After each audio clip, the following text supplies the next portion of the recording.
And he is before all things, and in him all things hold together. Verse 18, he is head of the body, the church.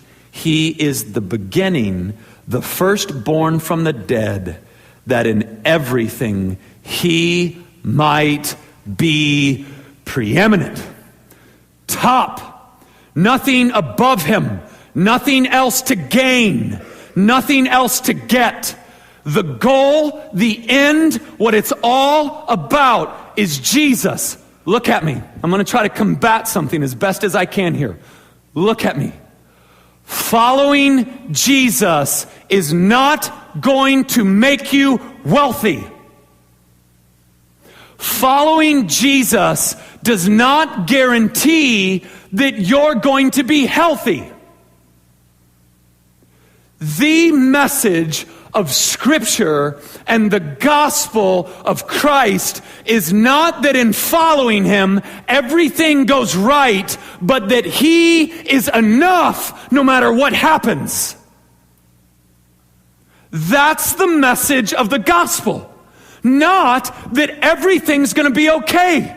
And it's maddening to me that the prosperity gospel is so unbelievably popular among people who then have to completely disregard Scripture as well as Christian history.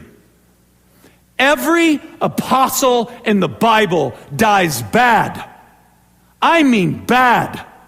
They don't like stumble in the street and get run over by a car. They get beheaded. They get crucified upside down. They get boiled in oil. They die poor. And they're slaughtered. Spurgeon, the prince of preachers, struggles with depression his whole life and then dies.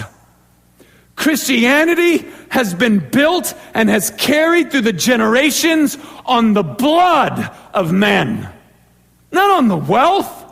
This is an absurd idea that would make Christ not preeminent, but what he could give you.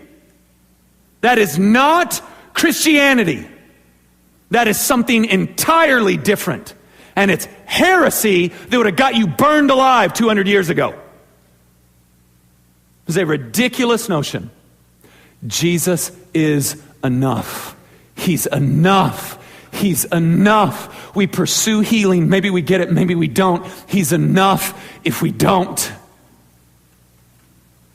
This is the message that Jesus is sufficient. Like, it's all, okay, in Acts, the apostles, they get arrested. And this court says, if you don't quit this preaching stuff, if you don't quit talking about Jesus, we're going to beat you to death. And the response was simple. Do what you think is right. As for us, we cannot help but speaking about what we have seen and heard. And they beat the mess out of them and released them. And they did what? Rejoiced. I mean, they got beat nearly to death. This was the fruit of the gospel in their lives. Beatings. And they left rejoicing. They left there going, oh, you can see my spine. No, like literally, it's exposed. Awesome. All right? So it seems like Jesus can transcend the most horrific of circumstances. This is not about what Jesus gets you. It's just about Jesus, preeminent, top of the chain, nothing else to want, nothing else to pursue. He is enough. That's the message.